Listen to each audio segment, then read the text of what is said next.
Hello guys, आप लोगों को आज अनुवांशिकी पढ़ाएंगे यानी जेनेटिक्स। आप लोगों को पहले पढ़ा दिए हैं, आज तीसरा क्लास है। 2 क्लास पहले हो चुका है। आज पढ़ाएंगे अनुवांशिकी मेंडल का प्रयोग। एक संकरण द्विसंकरण जो होता है, पहले इसका पढ़ाए थे अनुवांशिकी। तो आप लोग को याद है अनुवांशिकी पढ़ाए थे, जो मतलब जनक से मतलब कुछ भिन्न होता है। अनुवांशिकी जो जनक के कुछ गुण आता है, अनुवांशिकी उसी पूरक आता है अनुवांशिकी। और आज पढ़ाएंगे मेंडल का प्रयोग। इसका पहले पढ़ा दिए हैं। ग्रेगर जन मेंडल कहाँ के रहने वाले थे, कब जन्म हुआ था 1822 में, कब मृत्यु 1884 में, कहाँ के रहने वाले थे, ऑस्ट्रिया के रहने वाले थे। और ग्रेगर जन मेंडल अनुवांशिकी के आधुनिक पिता टी.एच. मॉर्गन सब बता चुके हैं पिछला क्लास में। आज पढ़ाएंगे अनुवांशिकी मेंडल का प्रयोग कहाँ कहाँ हुआ था। एक मेंडल का प्रयोग 2 जगह पहले हुआ, एक संकरण द्विसंकरण। एक संकरण और द्विसंकरण मतलब मेंडल का 2 प्रयोग हुआ था। एक संकरण भी हुआ था और द्विसंकरण। एक संकरण में कुल 4 होता है, एक संकरण में कुल 4 और द्विसंकरण में कुल 16 हुआ। ठीक, अब आते हैं एकल संकरण के फिनोटाइप और जीनोटाइप, और द्विसंकरण के फिनोटाइप और जीनोटाइप। तो अब आते हैं एकल संकरण। एकल संकरण के फिनोटाइप पूछेगा, एकल संकरण के फिनोटाइप का अनुपात कितना होता है। तो बताइए एकल संकरण के फिनोटाइप का अनुपात कितना होता है। तो एकल संकरण के फिनोटाइप का एकल संकरण के फिनोटाइप का अनुपात 3:1 होता है। 3:1। और जीनोटाइप के 1:2:1। यानी याद रखना, एकल संकरण में मेंडल के प्रयोग एकल संकरण में कुल 4 होता है। ठीक, कुल 4 इतना याद ही रखना है। अब एकल संकरण में 4 आना है। तो पूछेगा एकल संकरण के फिनोटाइप, तो 3:1। तो 3 और 1 4 होगा, तो 4। 1:2:1। तो 2 1 3 1 4, तो 4 हुआ। तो मतलब एकल संकरण में फिनोटाइप में 3:1 और जीनोटाइप में 1:2:1। तो मतलब एकल संकरण के फिनोटाइप जीनोटाइप आप लोग को याद हो गया होगा। बोलिए, एक एकल संकरण के फिनोटाइप का अनुपात कितना होता है। 1:3:1। और जीनोटाइप के देखिए 1:2:1। आप लोग याद हो गया। अब आते हैं मेंडल के प्रयोग के द्विसंकरण। द्विसंकरण टोटल कितना होता है। टोटल होता है 16। कितना टोटल 16। द्विसंकरण के कुल कितना होता है 16। और 16 में देखिए फिनोटाइप और जीनोटाइप। तो फिनोटाइप का अनुपात होता है कुल 16 है, इसको 16 पुराना है। तो फिनोटाइप में 16 कैसे, तो देखिए 9:3:3:1। 9 3 12, 12 और 3 15, 15 1 16, तो 16 पूरा। तो द्विसंकरण में कुल 16। तो फिनोटाइप का पूछेगा क्वेश्चन कि द्विसंकरण के फिनोटाइप का अनुपात कितना होता है। तो क्या मानना है, 9:3:3:1।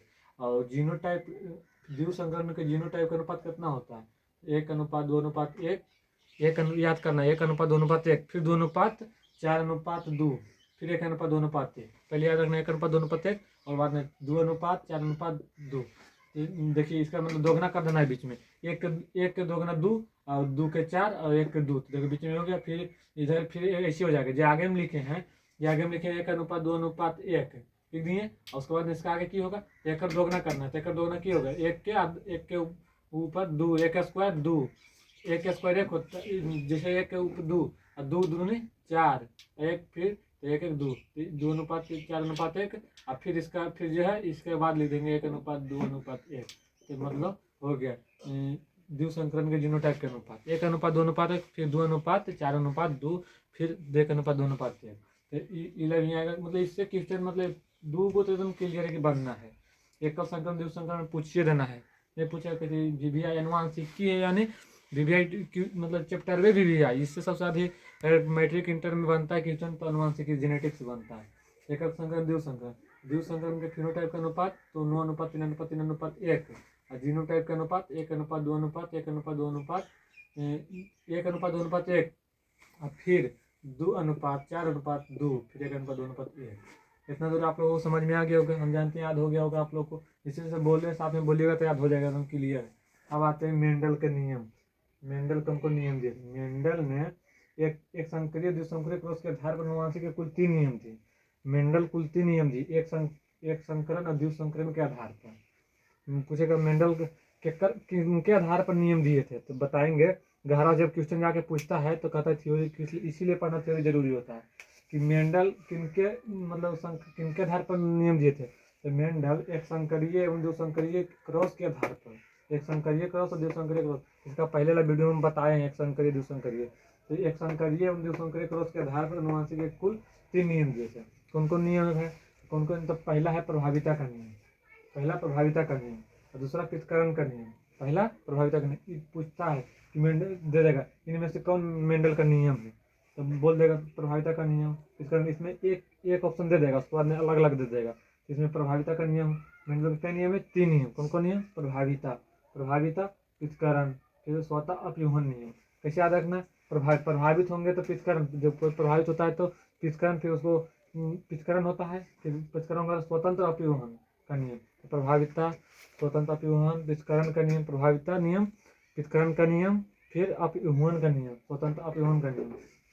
मेंडल के 3 नियम थे, कौन कौन था, पहला प्रभाविता का नियम, दूसरा पृथक्करण का नियम, तीसरा स्वतः अपव्यूहन का नियम। तो आप लोग याद हो गया कि मेंडल के कई नियम, 3 नियम। और किनके आधार पर दिया था, एकल संकरण और द्विसंकरण क्रॉस के आधार पर मेंडल ने 3 नियम दिए थे, प्रभाविता का नियम, पृथक्करण का नियम, स्वतः अपव्यूहन का नियम। अब आते हैं लैमार्कवाद, क्वेश्चन में आता है लैमार्क का नियम। लैमार्क का नियम 1809 ईस्वी में दिए थे, लैमार्क का नियम 1809 ईस्वी में दिए थे। किनके आधार पर दिए थे, लैमार्क का सिद्धांत, लैमार्क का सिद्धांत दिया, लैमार्क का नियम। किसने लैमार्क का नियम दिया था, तो लैमार्कवाद का सिद्धांत किसने दिया, लैमार्क ने। लैमार्कवाद का सिद्धांत किसने दिया, लैमार्क ने। पूछेगा लैमार्क, क्वेश्चन ऐसे देखे, लैमार्कवाद का सिद्धांत किसने दिया, तो बताएंगे लैमार्क ने। लैमार्कवाद का सिद्धांत लैमार्क, जो सिंपल याद रखना, लैमार्कवाद का सिद्धांत लैमार्क ने दिया। कब दिया, 1809 ईस्वी में। तो किसने दिए, लैमार्कवाद का नियम किसने दिया, लैमार्क। याद रखना, तो सेम है, लैमार्कवाद का नियम लैमार्क।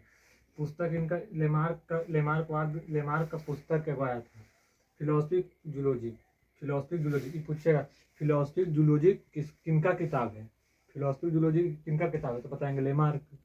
फिलोसफिक जूलॉजी किनका किताब है, तो बताएंगे लैमार्क। अब बताएंगे उपार्जित लक्षण का सिद्धांत, उपार्जित लक्षण का सिद्धांत भी लैमार्के का है। उपार्जित लक्षण का सिद्धांत लैमार्कन ने, तो उपार्जित लक्षण का सिद्धांत लैमार्क ने दिया। अब आते हैं डार्विन का नियम, यहाँ डार्विन का नियम, डार्विन का नियम, जैव विकास के संबंध में डार्विनवाद सर्वाधिक प्रसिद्ध है। जैव विकास के संबंध में डार्विनवाद सर्वाधिक प्रसिद्ध है। इनका पुस्तक डार्विनवाद का ये पुस्तक एकदम VVI, इसको लिखे VVI एकदम है, जो लिख दिए, मतलब आएगा, मतलब संभावना बन रही क्वेश्चन आएगा, क्या तो PYQ क्वेश्चन पूछा हुआ क्वेश्चन, इसलिए बता रहे। ओरिजिन ऑफ स्पीसीज के पुस्तक की है डार्विनवाद, ओरिजिन ऑफ स्पीसीज के पुस्तक किनका किताब है, तो डार्विन का। ओरिजिन ऑफ स्पीसीज किनका किताब है, तो डार्विन का है। और प्राकृतिक चयन का सिद्धांत, ये पूछा, प्राकृतिक चयन का सिद्धांत किसने दिया था, तो डार्विन ने। कब दिया था, 1838 ईस्वी में। प्राकृतिक चयन का सिद्धांत किसने दिया था, तो डार्विन ने दिया था। कब दिया था, 1838 ईस्वी में दिया था। प्राकृतिक चयन का सिद्धांत किसने दिया, डार्विन। कब दिया, 1838 में। और इनका डार्विन की किताब का नाम क्या है, ओरिजिन ऑफ स्पीसीज। लैमार्क की किताब का नाम क्या है, फिलोसफिकल जूलॉजी, फिलोसफिक जूलॉजी लिखी, फिलोसफिक जूलॉजी। ई पुस्तक और ई पुस्तक के नाम पूछता है, इस दुगो में से वो कन्फर्म है कि आने है। ओरिजिन ऑफ स्पीसीज डार्विन ने दिया। प्राकृतिक चयन का सिद्धांत इसने, तो डार्विन ने। कब, 1838 ईस्वी में। अब आते हैं उत्परिवर्तन का सिद्धांत, उत्परिवर्तन प्रतिपादन का किया कि हुगो डी विरीज ने। पूछेगा उत्परिवर्तन का प्रतिपादन किसने किया था, तो हुगो डी विरीज ने। उत्परिवर्तन का सिद्धांत किसने प्रतिपादन किया, किसने दिया था, तो हुगो डी विरीज ने। हुगो डी विरीज कौन सिद्धांत दिया था, तो बताना उत्परिवर्तन का सिद्धांत। ऐसे पूछेगा उत्परिवर्तन का सिद्धांत किसने दिया था, तो हुगो डी विरीज ने। और डार्विनवाद का नियम किसने दिया था, डार्विनवाद प्रसिद्ध था जैव विकास के संबंध में। और अचानक बदलाव होना, उत्परिवर्तन, नाम से पहले लग रहा है परिवर्तन, उत्परिवर्तन यानी कुछ अचानक बदलाव होना। जैसे अचानक बदला, जैसे माता के जैसे संतान जो जनक से इतने अधिक भिन्न हो जाते हैं कि उन्हें एक नई जाति माना जाता है। जैसे हम लोग पहले से बंदर के टाइप के कुछ रहता था, तो जनक से इतने अधिक हम लोग भिन्न हो गए हैं कि उन्हें एक हम लोग नई प्रजाति माना हो गए। मतलब उत्परिवर्तन का सिद्धांत के कारण ये सब है। जैसे उत्परिवर्तन का सिद्धांत प्रतिपादन के लिए गुडो विधि, अचानक बदलाव होना। परिवर्तन का नाम ही सुन के लग रहा है कि परिवर्तन, तो अचानक यानी बदलाव होना। तो हम लोग जैसे जो जनक के इतने अधिक भिन्न हो जाए कि ताकि एक नई प्रजाति, पहले हम लोग बंदर के टाइप के थे, पूछ रहता था, तो इतने मतलब परिवर्तन, जनक से इतने परिवर्तन हो गए थे कि मतलब एक जाति माना पड़ा। जैसे मानव हम लोग हो गए, मानव के जाति मतलब क्या था, तो ये लोग अब पता नहीं, पढ़ने के डिटेल में पता होता है। होमो सैपियंस, मानव मनुष्य के वैज्ञानिक नाम क्या था, होमो सैपियंस। तो इसीलिए जो जनक से इतने अधिक भिन्न हो जाए कि उन्हें एक नई जाति माना जा सके। अब आते हैं शुरू से एक बार रिवीजन कराते हैं। मेंडल का प्रयोग एक संकरण द्विसंकरण। एक संकरण में 4 गो होता है, द्विसंकरण में टोटल 16 होता है। एक संकरण के फिनोटाइप का अनुपात 3:1 कितना होता है? एक संकरण का फिनोटाइप का 3:1, जीनोटाइप का 1:2:1 और द्विसंकरण में कुल 16। फिनोटाइप का 9:3:3:1 और द्विसंकरण के जीनोटाइप में 1:2:1 और फिर इसका डबल के लिए चल जाना, तो 1:2 और 2:4 और 1:2 तो 2:4:1 फिर 1 के लिए जाना तो 1:2:1। अब आते हैं मेंडल का नियम। मेंडल ने एक संकरीय एवं द्विसंकरीय क्रॉस के आधार पर अनुवांशिक के कुल 3 नियम दिए थे। कौन कौन नियम है इसमें आता है? तो पूछेगा मेंडल के 3 आधार पर नियम दिए थे, एक संकरीय एवं द्विसंकरीय क्रॉस के आधार पर अनुवांशिक 3 नियम दिए थे। कौन कौन है? प्रभाविता का नियम, पृथक्करण का नियम और स्वतंत्रता अपव्यूहन का नियम। कौन कौन मेंडल नियम दिए थे? प्रभाविता का नियम, पृथक्करण का नियम और स्वतंत्रता अपव्यूहन का नियम। अब आते हैं लेमार्कवाद। तो लेमार्क का नियम किसने दिया? लेमार्कवाद ने। लेमार्क का नियम लेमार्कवाद ने 1809 ईस्वी में दिया था। इनका पुस्तक, लेमार्क का पुस्तक नाम फिलोसफी ऑफ जूलॉजी। क्वेश्चन आता है, इसको भी रिवाइज कर लीजिए। क्वेश्चन आता है कि लेमार्क का पुस्तक का नाम क्या है? फिलोसफी ऑफ जूलॉजी किसका किताब है? तो लेमार्क का। उपार्जित लक्षण का सिद्धांत किसने दिया? तो उपार्जित लक्षण का सिद्धांत किसने दिया? लेमार्क ने। उपार्जित लक्षण का सिद्धांत किसने दिया? लेमार्क ने। अब आते हैं डार्विन। जैव विकास के संबंध में डार्विन सर्वाधिक प्रसिद्ध था। जैव विकास के संबंध में डार्विन सर्वाधिक प्रसिद्ध था। आते हैं पुस्तक, ओरिजिन ऑफ किसका पुस्तक है? ओरिजिन ऑफ स्पीसीज किनका पुस्तक है? डार्विन का।